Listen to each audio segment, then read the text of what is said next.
اس دھوپ سے ہمیں دیگر فائدوں کے علاوہ جسمانی فائدے بھی ملتے ہیں، مگر ان سارے فائدوں کے ہوتے ہوئے بھی میڈیکل سائنس نے دھوپ میں سونا نقصان دہ قرار دیا ہے۔ حالانکہ اسلامی میڈیکل میں دھوپ میں سونے کی کوئی ممانعت یا نقصان کا ذکر نہیں ہے، البتہ دھوپ اور سائے کے درمیان بیٹھنا یا سونا اسلام میں منع ہے۔ حضرت بریدہ رضی اللہ تعالی عنہ سے روایت ہے کہ نبی اکرم صلی اللہ علیہ وآلہ وسلم نے دھوپ اور سائے کے درمیان بیٹھنے سے منع کیا ہے۔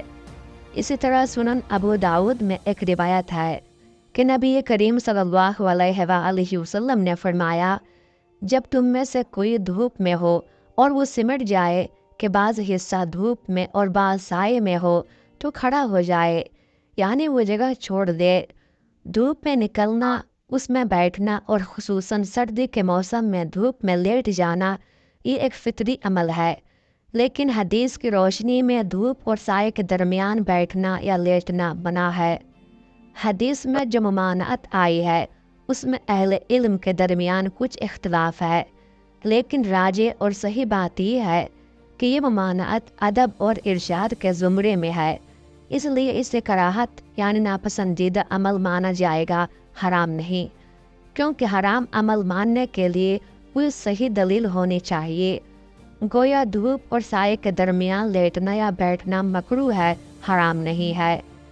آدھا دھوپ میں آدھا سائے میں بیٹھنے کا طبی یعنی میڈیکل نقصان یہ بیان کیا جاتا ہے کہ میڈیکل سائنس یہ کہتی ہے کہ اس طرح کرنے سے انسان کے خون کی گردش میں فرق آ جاتا ہے، یعنی جو حصہ دھوپ میں ہوگا اس میں خون کی گردش تیز ہوگی، جبکہ جو حصہ چھاؤں میں ہوگا اس میں خون کی گردش آہستہ ہو جائے گی۔ لازمی طور پر جسم کی گردش کا دو رخ ہونا اس کے لیے بیماری کا سبب بن سکتا ہے۔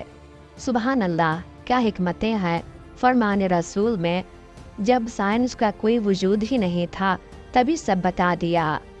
ایک روایت میں ہے کہ نبی کریم صلی اللہ علیہ وآلہ وسلم نے دھوپ اور سائے والی جگہ پر بیٹھنے سے منع فرمایا اور فرمایا کہ شیطان کے بیٹھنے کی جگہ ہے۔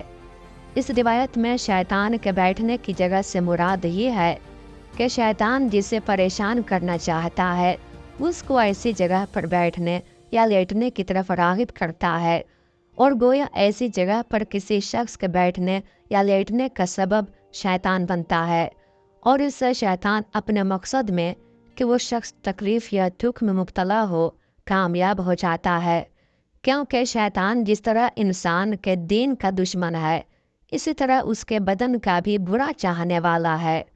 خلاصہ یہ ہے کہ آپ صلی اللہ علیہ وآلہ وسلم کا یہ حکم طبی اعتبار سے ہے، کیونکہ اس میں نقصان کا اندیشہ ہے، ورنہ شرعاً اس طرح کرنے میں کوئی گناہ نہیں، بلکہ اس سے بچ جانا بہتر ہے۔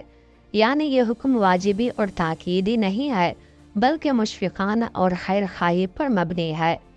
اسی طرح نبی اکرم صلی اللہ علیہ وآلہ وسلم نے اوندھے منہ لیٹنے سے منع فرمایا ہے۔ اوندھے منہ لیٹنے سے تمام اعضائے ہضم اور اعضائے رئیسہ اوندھے اور بے ترتیب ہو جاتے ہیں، اور اس کا سب سے پہلا نقصان دماغ پر پڑتا ہے۔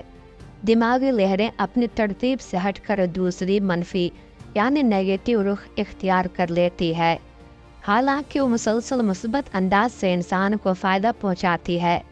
جب یہ لہریں منفی آتی ہیں تو آدمی کو ڈراؤنے خواب آتے ہیں، حتیٰ کہ ماہرین نفسیات کے مطابق ایسے شخص کی زندگی کا رخ بھی اپنے ترتیب سے ہٹ جاتا ہے اور وہ الٹی سوچ کا حامل ہو جاتا ہے۔ اسی طرح حدیث میں زیادہ سونے سے منع کیا گیا ہے۔ زیادہ سونے سے بدن میں سستی اور کسل مندی پیدا ہو جاتی ہے، جس سے دنیاوی کاموں میں حرج پڑتا ہے اور دین کو بھی تیزی سے نقصان پہنچتا ہے۔ زیادہ سونے سے مرگی، ہسٹیریا اور بے خوابی کے مرض میں اضافہ ہوتا ہے۔ زیادہ سونے سے آنکھوں کی بیماریاں، خاص طور پر پپوٹوں کی ورم پیدا ہوتی ہے۔ زیادہ سونے سے بدخوابی کا مرض پیدا ہوتا ہے، اور بدخوابی کے مریضوں کے لیے تو زیادہ سونا سم قاتل سے کم نہیں۔ اللہ تعالی ہمیں نبی کریم صلی اللہ علیہ وآلہ وسلم کے مبارک طریقوں پر عمل کرنے کی توفیق عطا فرمائے۔ آمین یا رب العالمین۔